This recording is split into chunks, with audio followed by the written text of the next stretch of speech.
이야기. 새싹순과 함께하는 매스스토리즈 119번째 119네요. 시간입니다. 오, 안녕하세요, 순입니다. 안녕하세요. 상쌤이요. 자, 지난 시간에 조건으로 이루어진 명제를 살펴봤었잖아요. 네. 근데 이제 그걸 좀 구별해야 될 것 같아요. 명제 단원에서 이야기했던 이런 형태의 문장, P이면 Q이다. 네, 이런 형태의 문장을 우리는 조건문이라고 하거든요. 네. 여기서 이야기한 조건은 컨디션이에요. 뭐뭐 해주면 뭐뭐 해줄게 뭐 이럴 때로 조건을 단다라는 말 네, 많이 예. 하잖아요. 많이 그때 하죠. 쓰이는 게 조건이란 단어이고 PX이면 QX이다 라는 것은 조건문이라고 제가 안 하죠. 네, 조건으로 이루어진 명제다. 명제라고 부릅니다. 얘도 뭐고? 조건이고 얘도 조건. 조건이고 그러니까 조건과 조건으로 이루어진 명제라는 뜻이에요. 여기에서 조건은 프로포지션, 주어진 미지수의 값에 따라서 참이 되거나 거짓이 되는 형태의 그러니까 결정되는 네. 진리값이 결정되는 문장을 조건이라고 하는 거고 네. 그러니까 좀 단어가 좀 다른 뜻이에요. 그러니까 이 용어를 혼동해서 쓰면 절대로 좀 안 안 됩니다. 그래서 이제 이런 조건으로 이루어진 명제가 진리값이 참이 되기 위해서는 P가 Q에 포함되어야 된다라고 이야기했었잖아요. 네. 사실 수학적인 모든 명제들은 조건으로 이루어진 명제라고 해석해도 과언이 아니에요. 예를 들어서 네. 우리가 기하학 때 봤던 이등변 삼각형의 그러니까 두 변의 길이가 같은 삼각형은 밑각의 크기가 어때요? 같아요. 그렇죠. 두 밑각의 크기는 같다. 네. 라는 명제가 있었죠. 네. 이 명제의 진리값이 사실은 이제 트루스가 되는 건데 이걸 어떻게 해석해도 되냐면 이등변 삼각형들을 모아놓은 집합이 있잖아요. 밑각의 크기가 같은 삼각형들을 모아놓은 집합이 있겠죠. 그렇죠. 이 집합이 어떻게 된다? 포함되는. 포함된다라는 문장하고 사실은 같은 이야기예요. 그렇게 포함되기 때문에 우리는 이 명제가 참입니다라고 이야기하는 거죠. 그렇게 해도 얘기 써도 되나? 예, 맞아요. 아. 수학적인 모든 명제는 사실 이런 꼴이에요. 그래서 이등변 삼각형의 두 밑각의 크기는 같다라는 문장이 왜 참입니까? 라고 물어봤을 때 증명해라. 뭐 그렇죠. 이럴 때. 그럴 땐 사실 기하학적으로 증명하는 것이 가장 옳겠지만. 좋습니다. 왜냐하면 옳다라는 말은 좀 이상하다. 옳기도 하고 좋기도 해요. 왜냐하면 집합의 포함관계를 보이는 건 쉽지가 하나요. 않습니다. 예전에 집합 단원 할 때 이야기했잖아요. P가 Q에 포함된다는 걸 보여주려면 어떠한 원소를 네가 P에서 뽑던 예, 맞아요. 그 놈이 어디에도 들어있다? Q에도 들어있다. Q에도 들어있다라는 걸 보여줘야만 하거든요. 복잡해지는군요. 그렇죠. 쓴다는. 특히나 이제 얘가 무한집합이 돼버리면 이 경우도 이제 찾기 일종의 무한집합이잖아요. 무한집합이 돼버리면 이러한 포함 관계를 증명하는 것이 그렇게 녹록하지. 수월하지는 않았던 게 아마 기억이 날 겁니다. 네, 맞아요. 그래서 이걸 증명할 때 이렇게 집합 사이 관계로는 증명을 잘 안 하는 거예요. 그게 더 얼추 어렵기 때문에. 라고 할 수는 없는 거니까. 그렇죠. 그러니까 사실 수학자들은 복잡한 걸 되게 싫어하기 때문에 되도록이면 단순한 해법이 있다라면 단순해지려고 하는 거지. 그쪽으로 더. 굳이 복잡한 쪽을 선택하지 않는 거죠. 그렇죠. 그래도 할 수는 있다. 그렇죠. 굳이 하려고 한다면 할 수는 있겠죠. 뭐 사실은 예전에 했던 게 거의 비슷한데 이등변 삼각형들을 모아놓은 집합의 임의 원소를 선택해봐 이런 삼각형을 그러면 이렇게 이등분선 그을 수 있을 거고 맞아요.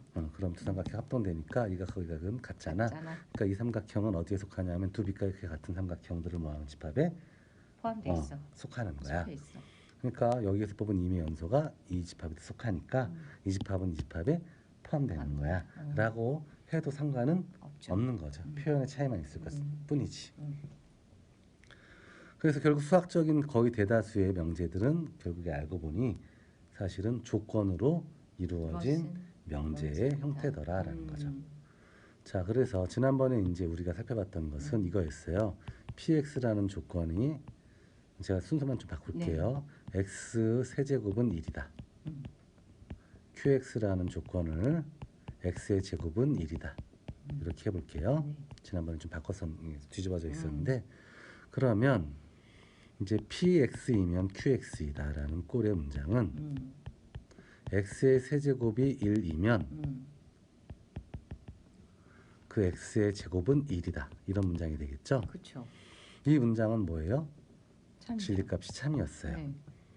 그리고 qx이면 px이다. 는 x의 제곱이 1이면 x의 세제곱은 1이다라는 명제가 되겠죠. 네. 이 문장은 진리값이 거짓이었단 거짓. 말이에요. 그러면 얘를 가만히 보면 이걸 뭐라고 하냐면 가정이라고 불러요. 이 조건 자체를. 네. 이것을 뭐라고 하냐면 이 조건을 우리는 결론이라고 부릅니다. 그렇죠. 그래서 가정과 결론이 얘는 뒤바뀌어 있어요. 네. 순서만. 그랬을 때 이 문장을 뭐라고 하냐면 처음 요 1번 문장이라고 할게요.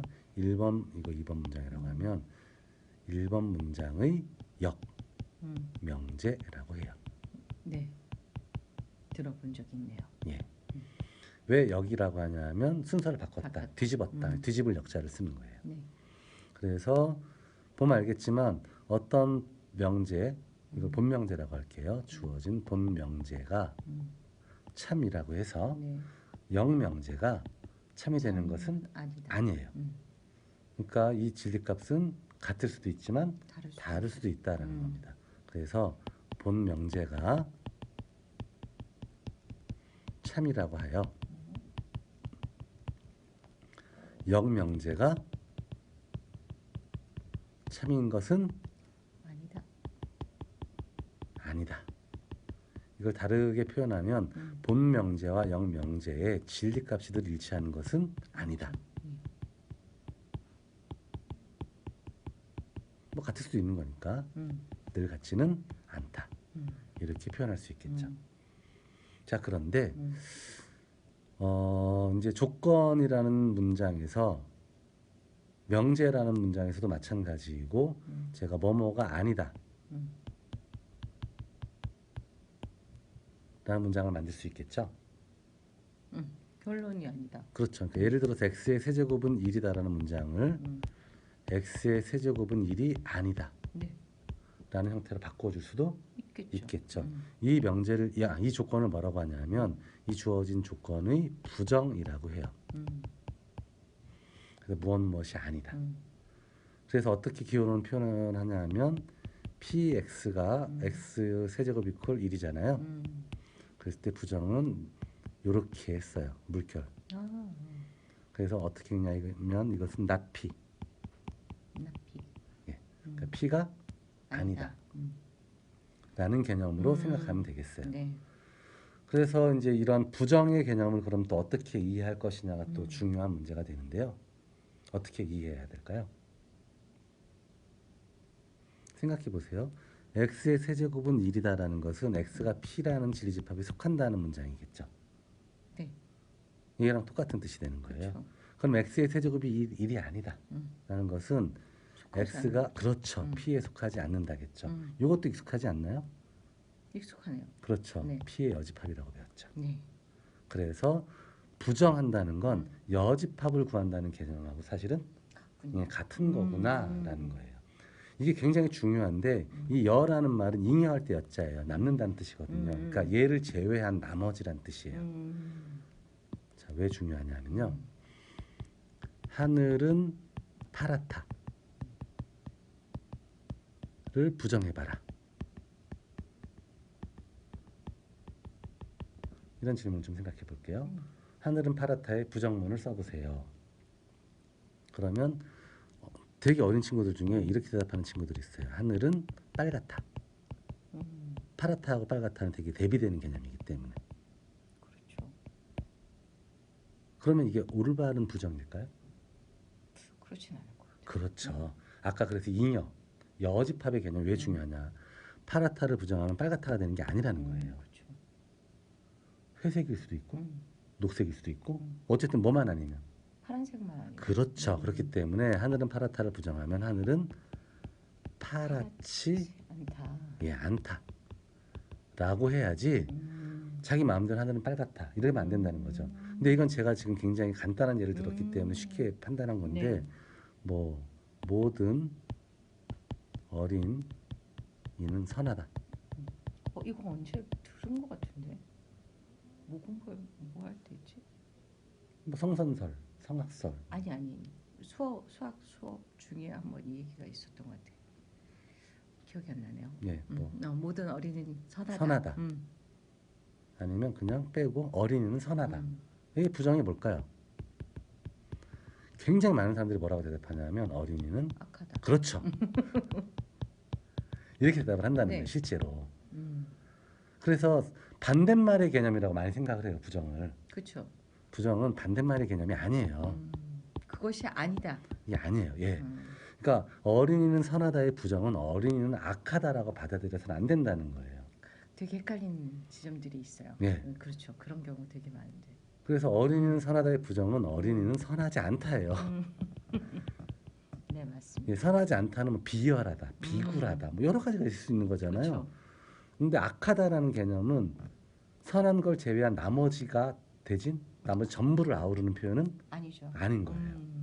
그러니까 우리가 이제 부정이라는 개념 그럼 어떻게 생각해야 되냐면 전체 범주가 있을 거잖아요. 네. 예를 들어서 뭐 실수의 집합에서만 이야기하기로 했어. 그럼 실수가 되겠죠. 네. 그래서 조건 P의 진리 집합이 이만큼 있다라고 해보죠.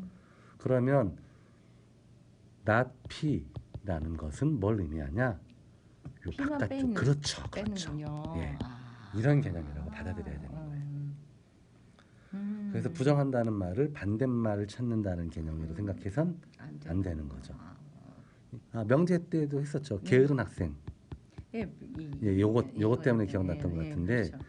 게으른 학생에게는 장학금이 의미가 없다. 뭐 장학금 네, 준다고 맞아요. 해서 공부할 게 아닙니다. 그다음에 뭐 열심히 공부하는 학생, 어차피 열심히 하기 때문에. 예, 학생. 그러면 제가 그때 이야기했던 것도 마찬가지죠. 게으른 학생을 제외하면 그런 열심히 하는 학생이냐? 그렇진 않죠. 그렇죠. 이 둘이 서로 모순 관계가 아니다. 모순 관계라는 건 절대 겹치지 않고 둘을 합한 게 전체가 된다라는 개념이에요. 네. 그렇지 않은 거죠. 그러니 이 두 종류의 학생들한테 의미가 없으니까 장학제도를 폐지하자라는 주장은 틀린 거죠. 예, 잘못된 주장일 수밖에 없는 겁니다. 네, 맞습니다. 근데 의외로 우리가 명제뿐만이 아니라 실제 일상생활에서도 이거 되게 혼돈했어요. 예, 많이 저지르는 맞아요. 잘못들이에요. 이런 잘못을 이제 하면 안 안 되는 되네요. 거죠. 네. 수학을 공부했기 때문에 이제 그럼 안 되는 알겠습니다. 겁니다. 그래서 부정이란 말은 잉여, 여집합. 그래서 PX라는 조건의 부정은 P의 여집합을 찾는다는 것과 어떤 거다? 같은 네. 거다라는 거죠. 그러면 아까 다시 돌아가 볼게요. 요렇게 이루어진 명제. 여기 아니네. 자, 여기에서 역명제라고 부른다 그랬잖아요. 네. 역명제라고 부른다 그랬잖아요. 이 명제를 네. 주어진 본명제의 역명제라고 네. 부르는데 그러면은 문장을 이렇게 좀 바꿔볼게요. 어디다 써야 되나? 줄이시죠.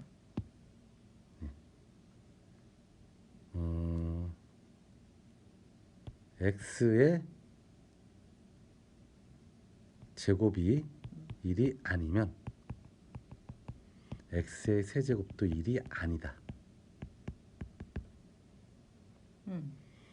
아까 우리가 이것도 예, x의 세제곱이 1이다가 x의 세제곱이 1이다가 x의 세제곱이 1이다가 px, x의 제곱이 1이다가 qx였잖아요. 네.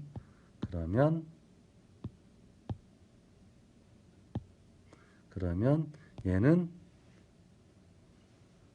not qx가 되겠죠. 네. 얘는 not px가 될 겁니다. 그러면 이런 꼴의 문장이죠. 그렇죠. 그러니까 결론을 부정하고 가정을 부정해서 조건으로 이루어진 명제를 새롭게 만드는 거예요. 이랬을 때 이렇게 만들어진 새로운 명제를 뭐라고 하냐 하면 처음 만들어졌던 본명제, 아까 1번 명제 네. 있죠? 본명제의 역기자. 대우 명제라고 불러요. 말들이 정말 어렵군요. 대우. 대우. 한자어기 때문에 좀 그렇게 느껴지는 게 있을 거예요. 그래서 이제 이런 거죠. PX이면 QX이다라는 본명제가 하나 있을 때 네. 이걸 가지고 순서를 바꿔서 만든 명제는 영명제라고 영명제, 부르는 예. 거고, 순서를 바꾸어서 부정까지 했을 때 이것은 대우명제라고 부르는, 이런 약속을 한 거예요. 네. 그런 생각을 해보죠. 이 대우명제는 언제 참이느냐 하면 Q의 여집합이 요놈의 지리집합이 되겠죠. 그렇죠. 요놈의 지리집합은 P 여집합이 될 거고 얘가 얘 포함될 때 대우명제는 참이 되겠네요. 네. 근데 이때가 언제냐 생각을 해볼게요. 전체 안에서 전체가 실수일 때라면 실수일 때 P가 있고 P를 품으면서 만약 Q가 있으면 네. Q의 여집합은 이만큼이죠. 네. P의 여집합은 이만큼이죠. 네. 보면 Q의 여집합이 P 여집합 안에 포함되죠. 됐죠. 그러니까 이게 뭔 얘기냐 하면 요 문장하고 이 문장은 같은 문장이에요. 그래서 이제 같은 문장을 앞으로 이제 동치라고 부를 건데, 네, 동치는 다수든. 예, 동치입니다. 그러니 생각해 볼게요. 본명제가 만약 참이잖아요. 영명제는 참일 것인지 알 수가 없는 거죠. 그러나 대우는 반드시 참이 될 거야. 마찬가지로 본명제가 거짓이잖아요. 영명제는 모르겠지만 대우는 반드시 거짓이 되는 겁니다. 그래서 본명제와 대우명제는 언제나 진리값이 일치하는 겁니다.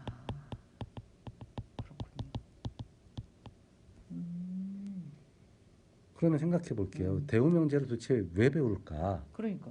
예, 이런 거예요. 이거 참일까요, 거짓일까요? 부정문으로 이루어진 명제들은 참거짓을 가리기가 어려워요. 따로. 그렇죠. 그래서 이걸 참거짓을 가리는 것보다 얘의 대우를 취해서 그럼 본명제의 대우, 대우명제의 대우는 다시 본명제가 되는 거니까. 그렇죠. 서로 간에 상호적인 관계예요. 역이라든지 대우라는 개념은 쌍방향적인 상호간의 관계를 의미하는 겁니다. 그러니 이런 부정문의 형태로 이루어진 명제의 참거짓, 진리값을 찾는 건 어려워. 그러니 이럴 때는 대우를 취해서 본명제로. 그렇죠. 그럴 때는 이제 얘 대우명제가 이제 아까 봤던 명제에서는 본명제가 되는 거니까 그놈의 진리값을 찾아보는 게 더 쉽다는 겁니다. 그래서 본명제와 대우명제의 진리값이 일치해라는 걸 공부하는 목적은 바로 그것 때문입니다. 그래서 원래 명제의 증명이 어려울 때에는 대우명제를 증명해봐라. 이게 사실은요 우리가 지난번에 옛날에 봤던 귀류법하고 사실 똑같은 거예요. 또 다 연결돼. 예, 다 연결되어 있는 거죠. A 아니면 B밖에 없다. A임을 보이고 싶다. B라고 가정했더니 모순이 발생하다. 그렇죠. 이게 뭐예요? A 아니면 B밖에 없다는 건 전체 안에 전체가 이렇게 둘로 딱 구별된다는 이야기죠. 그러네요. 그렇죠. 집합의 포함 관계에서 다 이미 이야기했던 거랑 똑같은 거예요. 그러니 얘라는 걸 주장하고 싶으면 얘가 아닌 걸 보이는 걸로 이미 충분한 거죠. 이럴 때 우리는 A와 B는 서로 모순 관계라고 부르는 거고. 그러니 A가 B의 여집합을 의미해라는 걸 보여달라는 거랑 같네요. 예, 똑같은 겁니다. 네. 그러니 부정문을 이용해서 얘가 아니면 얘가 아니야 라는 꼴로 바꿔주는 거죠. 그래서 얘이면 얘야 꼴로 바꿔주는 것. 이런 꼴들이 전부 다 예전에 봤던 귀류법적 사유의 방식하고 사실은 동일한 거야 라고 이야기할 수도 있다는 거죠. 그렇군요. 예. 자, 이렇게 해서 오늘은 조건으로 이루어진 명제의 역과 대우, 하나 더 부정까지 살펴봤어요. 다음 시간에는 관련된 또 다른 이야기들을 해보도록 할게요. 네, 알겠습니다. 자, 오늘은 여기까지 할게요. 안녕. 안녕.